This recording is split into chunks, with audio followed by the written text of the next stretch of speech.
Espiritu bumubuhay, ang salita mo may kapal, buhay mo ang tinataglay.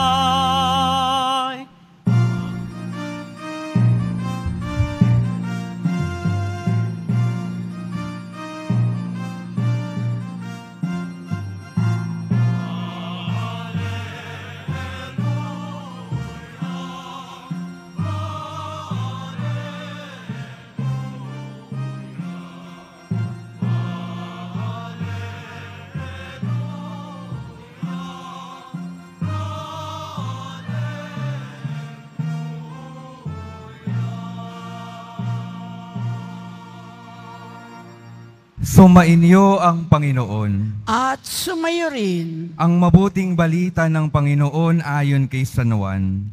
Papuri sa iyo, Panginoon.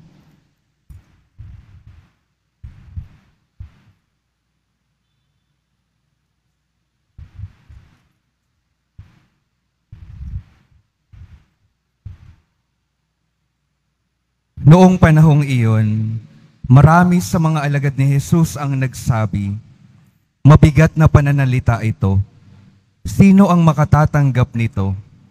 Alam ni Jesus na nagbubulong-bulungan ang kanyang mga alagad tungkol dito. Kaya't sinabi niya, "Dahil ba rito'y tatalikuran na ninyo ako? Gaano pa kaya kung makita ninyong umaakyat ang anak ng tao sa dati niyang kinaroroonan? Ang Espiritu ang nagbibigay buhay. Hindi ito magagawa ng laman. Ang mga salitang sinasabi ko sa inyo ay Espiritu at buhay. Ngunit may ilan sa inyong hindi nananalig sa akin, sapagkat talastas ni Jesus buhat pa noong una, kung sino-sino ang hindi nananalig sa Kanya, at kung sino ang magkakanulo sa Kanya."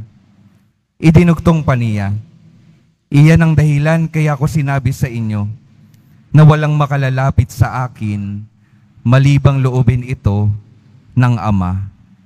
Mula nooy marami sa kanyang mga alagad ang tumalikod at hindi na sumama sa kanya.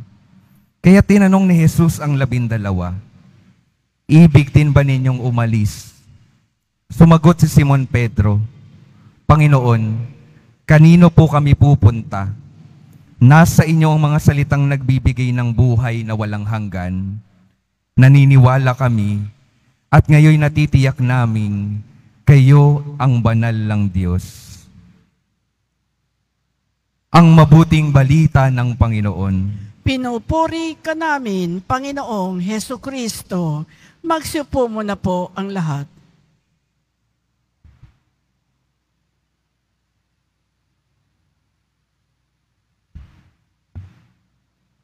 Magandang umaga po sa inyong lahat at maligayang pagdating sa tahanan ng ating mahal na pong Jesus Nazareno.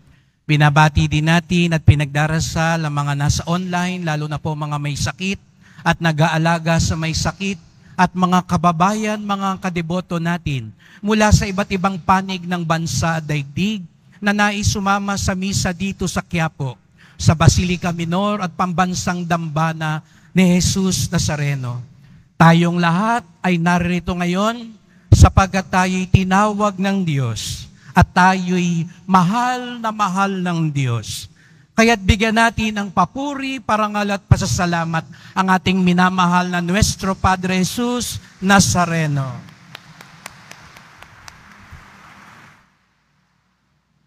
Patuloy nating ipinagdiriwang ang muling pagkabuhay ni Jesus, sapagkat ang kanyang tagumpay ay karapat-dapat lamang ipagdiwang, sapagkat ang muli niyang pagkabuhay ay atin ding muling pagkabuhay. Kaya nga tayo'y hindi na alipin ng kamatayan at kasalanan. Tayo'y mga anak ng buhay at kaligtasan. Buhay ang mga deboto ni Jesus Nazareno. Kaya sabihin mo nga sa katabi mo, mabuhay ka. Mukha bang buhay yan, no? Sapagkat yan ang handog sa atin ni Jesus Nazareno. Kaya nga kung mapapansin ninyo mga kapatid, ang mga unang pagbasa nitong panahon ng muling pagkabuhay ay tungkol naman sa buhay ng simbahan.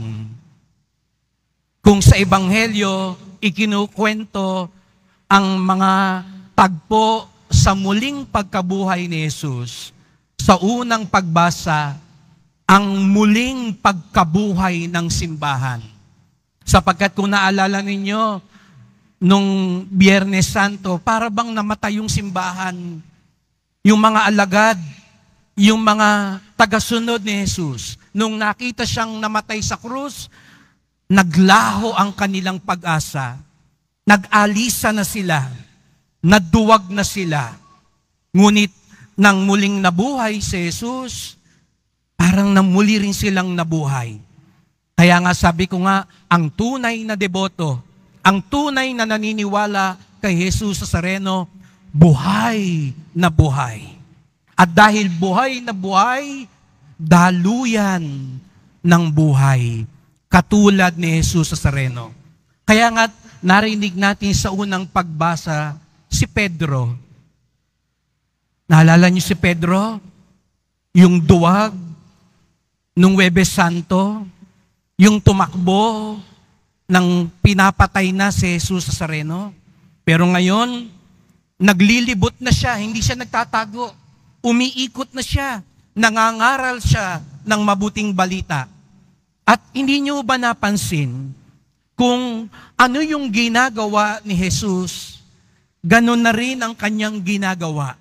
Bukod sa nag-iikot at nangangaral ng mabuting balita, sabi nga, pinagaling niya yung isang paralitiko, si Eneas. At anong sabi ni Pedro? Tumindig ka. Hindi nyo ba naalala, ganun din ang sinabi ni Jesus sa isang paralitiko? Yung dinala ng 4 na magkakaibigan, nung nakita niya, sabi niya, tumindig ka. Ngayon, nakita natin si Pedro, parang ginagaya na niya. Tumutulad na siya kay Jesus Nazareno. At pagkatapos, meron daw dalagita na namatay. At si Tabita, at nang dumating si Pedro, patay na yung dalagita. Anong sabi niya? Tabita, bumangon ka.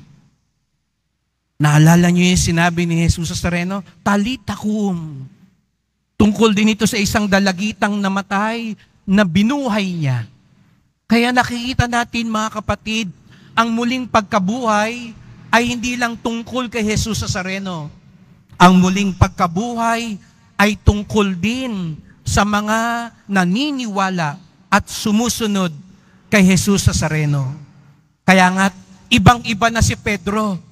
Yung dating duwag, yung dating taksil, ngayon, matapang na at daluyan na rin ng himala at buhay katulad ni Jesus Nazareno. Paanong nangyari yun kay Pedro? Papaanong nagkaroon ng malaking pagbabago sa kanya? Natitiyak ko ang isang binabalik-balikan ni Pedro ay ang Ebanghelyo ngayon. Bukod sa siya'y pinatawad ni Jesus Nazareno, at maririnig natin yan ilang araw pa mula ngayon, nang siya'y pinatawad at pinanauli ni Jesus Nazareno, naniniwala ko itong tagpo din sa Ebanghelyo ngayon, ang laging binabalik-balikan ni Pedro. Matapos daw ipangaral ni Jesus Nazareno ang tungkol sa tinapay ng buhay, na ako ang tinapay na nagbibigay buhay, at ang sino mang kumain sa akin ay hindi na mamamatay. Yung mga tao daw, hindi maunawaan yung sinasabi ni Jesus. Kaya nga, unti-unti silang umalis. Maging ang mga disipulo, yung mga taong nagsasabing, naniniwala kami kay Jesus, umalis din. Kaya nga, dumating ang isa sa pinaka nakakaantig na tagpo. Isipin nyo, nakatayo si Jesus sa Nazareno, isa-isang nag-aalisan yung mga tao. Dati-rati dinudumog siya kasi nagpakain siya ng tinapay. Pero ngayon sinasabi ni Jesus, hindi na itong tinapay na ito ang bibigay ko. Ito na yung tinapay ng buhay. Ako na. Hindi tinapay lang. Ayaw ng mga tao, gusto ng tao lang lagi. Feeding program. Gusto lagi ng mga tao, ayuda lang. Pero sabi ni Jesus sa Nazareno, ako ang kailangan ninyo. At nung marinig yun ng mga tao, isa-isa silang umalis. Ilarawan ninyo sa isip yung tagpong yun. Isa-isang nag-aalisan. At bumaling si Jesus sa mga alagad. At ang tanong niya, ibig din ba ninyong umalis? Aalis din ba kayo? Kasi itong mga taong ito, hindi matanggap ang turo ko. Ayaw nang sumunod sa akin. Anong sagot ni Pedro? Panginoon, kanino po kami pupunta? Nasa inyo ang salitang nagbibigay ng buhay na walang hanggan. Naniniwala kami at ngayon natitiyak naming kayo ang banal ng Diyos. Alam bagay sinasabi ni Pedro, Panginoon, hindi ko naiintindihan ang mga sinasabi mo. Hindi ko nauunawaan ang mga sinasabi mo. Pero nagtitiwala ako sa iyo. Hindi pala unawa kung hindi tiwala. Mga kapatid, ito ang biyayang ipagdasal natin ngayon. Minsan, aminin natin, gusto muna nating maunawaan ng lahat. Tayo'y masyadong mga matatalino, mga pilosopo, mga makatwiran. Kaya nga, di ba, lagi mong sasabihin, ipaliwanag mo muna bago ako sumunod. Iintindihin ko muna bago ako sumang-ayon. Pero ipinakita ni Pedro, tiwala, hindi pang-unawa ang ating handog kay Jesus Nazareno. Naalala ko po tuloy, meron daw isang pulubi. Habang siya'y namamalimos, dumating daw yung hari. Akala nung pulubi, bibigyan siya ng hari ng ayuda. At pagharap nung hari sa kanya, sabi nung hari sa kanya, ibigay mo sa akin kung ano nasa supot mo. Nagulat yung pulubi. Sabi niya, tingnan mo tong haring to. Kukunin pa yung meron ako. Sa halip na magbigay, siya pa ang kumukuha. Pero sabi ng hari, akin na yan. Binuksan ng pulubi yung kanyang supot at nakita niya ilang butil ng mais na nakuha niya. Kaya't itinabi pa niya yung ilan. Pero nagdalawang isip niya, sabi niya, baka mapagalitan ako. 5 butil ng mais, ibinigay niya sa hari. Kinuha nung hari. Sabi niya, bakit ko kailangan ibigay sa ito? Sabi ng hari, basta. Umalis ang hari, lungkot na lungkot ang pulubi. Sabi niya, ito na nga lang ang meron ako na wala pa. At hindi niya maintindihan bakit kailangan niyang gawin yon. Matapos ng 1 oras, bumalik yung kawal ng hari. May inabot sa kanyang isang supot. Pagbukas niya ng supot, nakita niya may 5 butil ng diamante. Yung 5 butil ng mais na hiningi sa kanya, na ayaw pa niya sanang ibigay dahil hindi niya maintindihan. Pero basta, ang naging kapalit pala, 5 butil ng diamante. Basta. Siguro, Kung meron mang gustong sabihin sa atin ngayon ng Pong Jesus Nazareno, pag napapatanong tayo sa Kanya ng bakit, papaano, kailan, saan, ang sasabihin lang niya sa atin, basta. Sa 1 taon at 5 buwan ko rito sa Quiapo, ito po ang biyayang aking araw-araw na nakikita. Sapagkat alam ko, kayo, lalo na po ang mga debotong laging nagpupunta rito, na umaharap sa Kanya, hindi ho ba't hindi natin naiintindihan ano nangyayari sa buhay natin? Hindi ho ba't napapatanong na lang tayo, bakit may sakit ako? Bakit may taning na ang buhay ng asawa ko at anak ko? Bakit po nagkakagulo ang pamilya ko? Bakit po hindi umaangat-angat ang negosyo ko? Bakit po hindi ako makapasa-pasa? Bakit po hindi ko makuha-kuha yung bisang iyan? Bakit hindi ako makapagtrabaho abroad? Ang tagal-tagal ko nang nilalakad to ng paluhod. Pero kahit na ang dami nating tanong, ang dami nating hinagpis, katulad ni Pedro, para bagang nasasabi natin, kanino pa ho ba kami pupunta kung hindi sa inyo lang din po? Hindi man ho namin maunawaan ang lahat, naniniwala kami sa inyo. Ito, naniniwala ako mga kapatid, ang pinakapuso ng panalangin ng tunay na deboto ni Jesus Nazareno. Hindi ko man po nauunawaan, naniniwala po ako sa inyo.